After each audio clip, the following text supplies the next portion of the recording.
All right, I'm liking the music by Little Big Town. Thank you so much, everybody, for joining us for another fun edition of Deborah Kobylt Live. And with me live in studio right now is Miles Tagtmeyer. Miles, thank you so much for being here. Thank you for having me. I am so I feel like I know you already. I spoke on the phone for like an hour the other day. You know, all kinds of stuff that we were talking about, from acting and, you know, doing work with people with mental issues. You were kind of explaining a lot of that to me because of your latest work. Right? Yes. So I starred in and executive produced Broken. It's a short form series that deals with the stigma surrounding mental illness, specifically schizophrenia. So we do address the negative connotations people have with mental illness, and we also raise awareness between the differentiation of mental health and mental illness. And I want to get into that because I didn't even know the difference until you told me. You know, for all that we read about mental health and mental illness, we don't know the difference. I'll bet most of the people out there listening or watching don't know either. I'd like to mention, of course, that you have been nominated for a Primetime Emmy for Outstanding Actor in a Short-Form Comedy or Drama Series for your work in Broken, which is outstanding, that everyone can watch and listen to. BrokenTheSeries.com. So I want to make sure that I say that right up front. This is outstanding, and you're a pretty young guy, and this is your first time, your first time out doing something like this, and look at the kind of recognition you're getting. Yeah, it has been amazing, and this is my first time executive producing as well, and we actually received 2 Primetime Emmy nominations. So we received Outstanding Actor for myself, but then also Outstanding Actress for Lee Garlington. She played the therapist in our piece, and so yeah, for a first time executive producer, that's not bad. Do we have a piece, a clip that we can show? Yeah. Can he talk over it, or just keep it real low?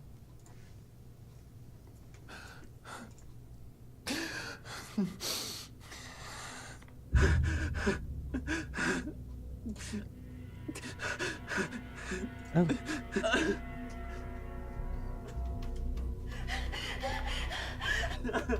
What are we looking at here? So this is actually the cold open. So it's meant to be disorienting and confusing. Tell me about the character that we're looking at. Oh, absolutely. So that's me. I play Liam. He suffers from schizophrenia. And that is Gabriella Bloomgarden. She played the character of Chloe. And I don't want to give too much away. This is the cold open, and then we go into the rest of the series. It's a 6-episode series, and then that scene isn't fully explained until episode 6. Okay. So that's when you really piece together. So a real tease, so that you go all the way through. Yeah. But that, I have to tell you, just looking at it now, I'm like, give me a little more. Yeah. So who wrote this? So Jake Parker actually wrote this. He was one of 2 people that I approached in May of 2017 when I had the idea to create our own content, because the opportunities for us weren't out there. And once we settled on the topic of mental illness, we went with it. And it's something that all of us in our immediate team were passionate about, and we all had some sort of relation with it within our own personal lives or our family. And everyone has, and that's another thing. That's why demystifying the stigma behind mental issues, if you will. Maybe the name itself has to be changed. You hear like mental illness, people go, oh, not me. But you know, everyone at one point or another is struggling from something, right? That is true. So mental health, everyone has. It's just your health. There's nothing you can do about it to change it. But then mental illness is specific to some individuals, where it's a disorder that affects the way they think, act, behave, or even interact with other people.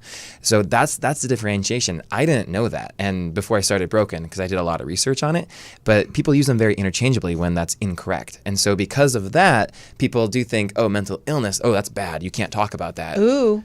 Right? Yeah. So that's the conversation that we're starting now. Is it's something that should be talked about, because in Broken, Liam's medication gets switched out unbeknownst to him, and tragic results happen. Yeah. What made you want to tackle this subject? You said, you know, just from your own life and people in your world, their lives as well, because this isn't something that's really been taken on very much by mainstream media, which is a whole nother thing I want to talk about. Right. How refreshing to get away from mainstream media at times, because you can create your own stuff. Absolutely. And when we wanted to create something, meaningful. We just didn't want to create some like frou-frou nonsense. We wanted to make something that, like I said, would open a dialogue about something. And so the topic of mental illness it's not widely seen. And when it is, it's often inaccurately portrayed or seen in a negative light. And this is something that we thought was important, and it's timely. And I think now with the 2 Emmy nominations, people are actually taking us seriously, and they're more forthcoming with sharing their stories. And I've had people come up to me who have people in their immediate family that have suffered from schizophrenia, and some people have even taken their own lives as a result. This, of course, it is so sad. And in this case, Liam is suffering from paranoid schizophrenia. Yes. Is that correct? So what's it differentiate for me? What's paranoid schizophrenia? So paranoid schizophrenia is when you are actively thinking that someone or something is out to get you. So that feeds into paranoid delusions, whether they are auditory or hallucinogenic. And that's when they either see people or hear people talking to them? Yes, usually. And that's really real. You know how they'll say, somebody told me to do it, whatever that it is. Right. That's what paranoid schizophrenia is. Yes, so if I was suffering from paranoid schizophrenia right now, I could be seeing somebody next to me or whispering in my ear, telling me to either do things or saying that you are out to get me, or that this whole setup is a trap, that people watching are thinking bad thoughts about me. So it's very, very interesting. I learned a lot about it when I was doing my research on it. We talked about A Beautiful Mind. Did you get to see it? Oh no, I was not at home for 2 hours to watch it, but I know. I did. You'll eventually see it. I watched clips and highlights. Okay, that's good enough. Yeah. But eventually you'll watch it all the way absolutely. through. Because that's really one of the first, if you will, films that's tackled that. And it was beautiful. And I even love the title of that, A Beautiful Mind, because it, again, there's a stigma attached to this. And, people were able to understand a little more, just like in your story, Broken. You also talked about creating your own content because stuff wasn't out there for you as an actor. Mm-hmm. What happens in that case? You're just like sick of going on auditions. You're like, that's it. We're going to write and produce our own stuff. If I got sick of going on auditions, I would be happy.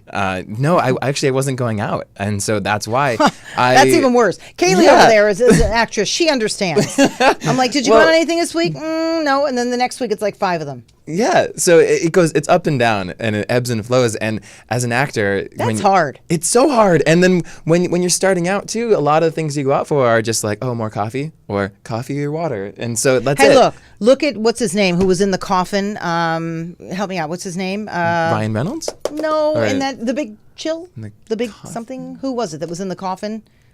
Oh my gosh! Do you know that giant movie that I'm talking about? Kevin Costner. He started his. Oh yeah. Right? Wasn't his first role like he was the guy who committed suicide in the coffin? Yeah. So what I'm saying is sometimes you got to start small. I was a dead body, so I had no lines. There you go. Most people start off with like they get killed. No, I was just dead. Like it just opened up. It was a major crime. No, sorry, it was Castle. So it opened up and I was just dead under a bridge. And then I had the autopsy scene too. Okay, do you know how many casting directors were like, "Who was that dead guy under the bridge? Get him back. He's amazing."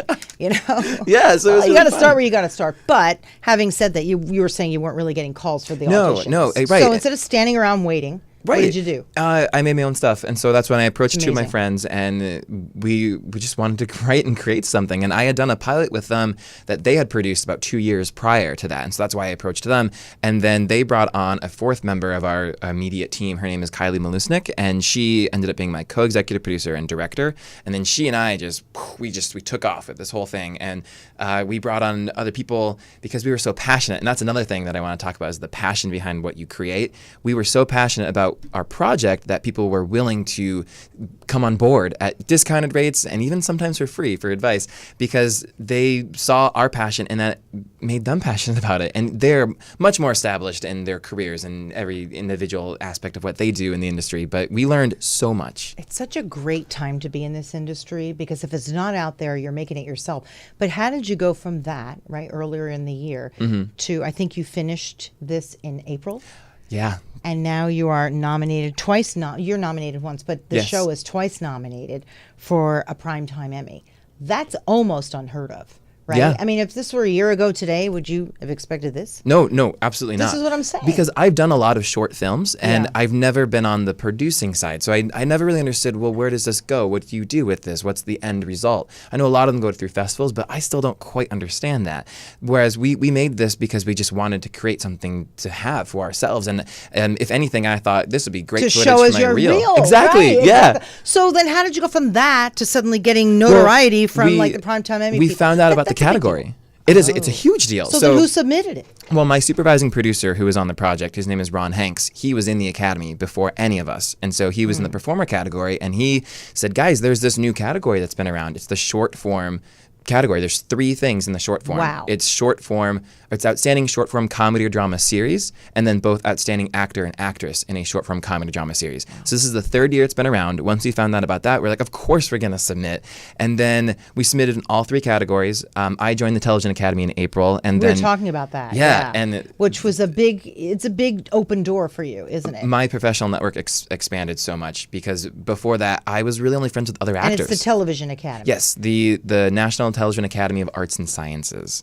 And so they're the ones who vote for the Emmys. And I had no idea you could just apply and join. I thought that you would be invited to join or be nominated for an Emmy to just be accepted. But he said, no, you can just apply. So I did. I got in, and then I started going to every single event. Kylie got in as a producer on the producer side. You were networking. However you can network, network, right? Absolutely. So now that you've done Broken, what's next for thebrokenseries.com? I mean, you're going to start shooting again after the Emmys? I think unfortunately the story is closed. I think that we're moving on. I don't think Broken is coming back.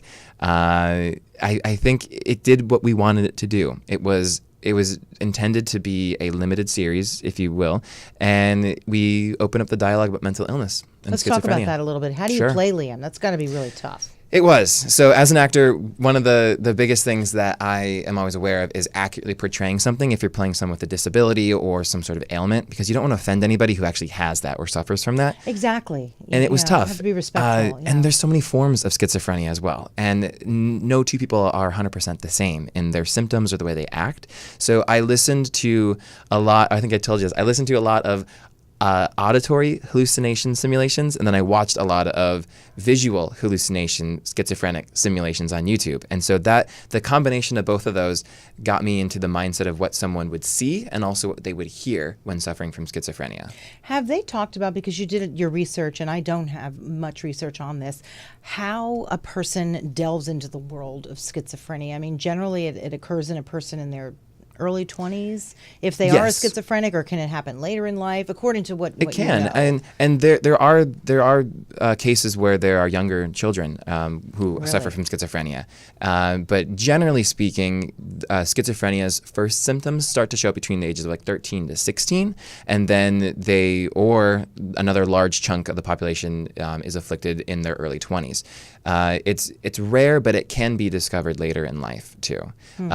My director Kylie, her grandmother actually suffered from schizophrenia, and she never met her because her entire life before she passed away, she was in an institution. And they didn't know what it was at the time, but then they discovered it later in life, and so that's why for the last 20 or so years of her life, she was in an institution, hospitalized. Because I know you're also involved, and you want to really make sure that people get the right help. So tell me a little bit about that. So we actually have a link to NAMI, which what is NAMI? You know, National Alliance. Mental illness. Thank you. Okay, and the number is 800-950-NAMI. And you want it to be really clear that we make sure we mention that, because it's got to be really scary. You're a young guy or girl, and you're in your late teens or early 20s, and you're hearing things, and you're going, oh my God, what's wrong with me? Because I know that they have a very high rate of suicide. They do. Which is really sad, and families don't understand what's going on either. You know? Well, a lot of people, they don't understand, and so then they prescribe medication, which sometimes is not the best way to solve problems. And it's probably not even the right medication. Exactly. It's just dulling the person. So NAMI also has a link to OK to Talk. I believe it's oktotalk.org, and that is an online community dedicated for primarily young adults, but it's open for everybody. And they can go on and anonymously connect with other people, and they can write posts, or they can respond to people who are suffering from all sorts of mental illness problems or even thoughts of suicide. So it's a really great resource if you don't have someone in your life that you can actually talk to in a non-judgmental, open dialogue.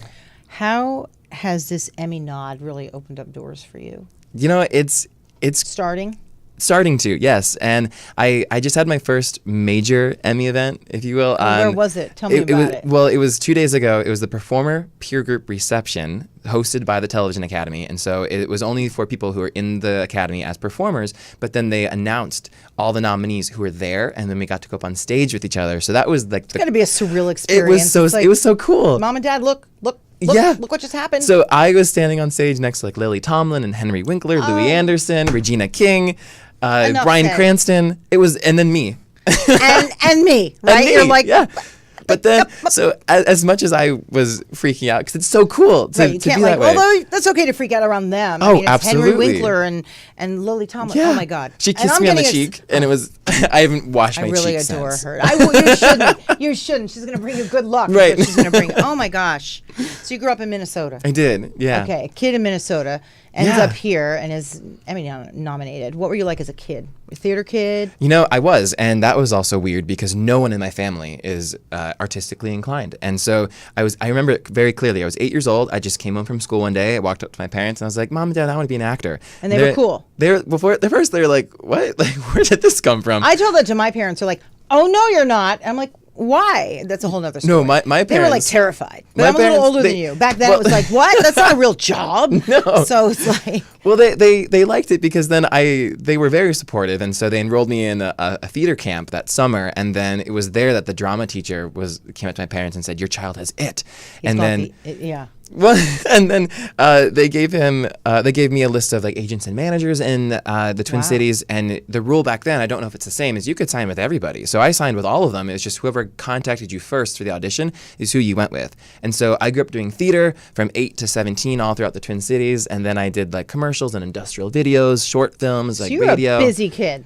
A little bit, but I didn't realize it because I was still in school, and it was just really fun. Like all of a sudden, the class would come on a field trip and see my play, and that was like normal for me. They must have thought you were so cool. I mean, how many kids in school are like the theater kid, and they're like the theater kid, but you were like the theater kid. I was because I was working professionally. That's why. Yeah. Oh, and then, wow. Like anytime. And then you went to LA from there. I mean, yes. you studied here, right? So I went to a performing arts high school in St. Paul. It was called St. Paul Conservatory for Performing Artists. I was in the theater track, and it was really there that I really honed my skills. And then I had to decide New York, LA, theater, film, and television. And so I came out here, and I loved it. Both out here.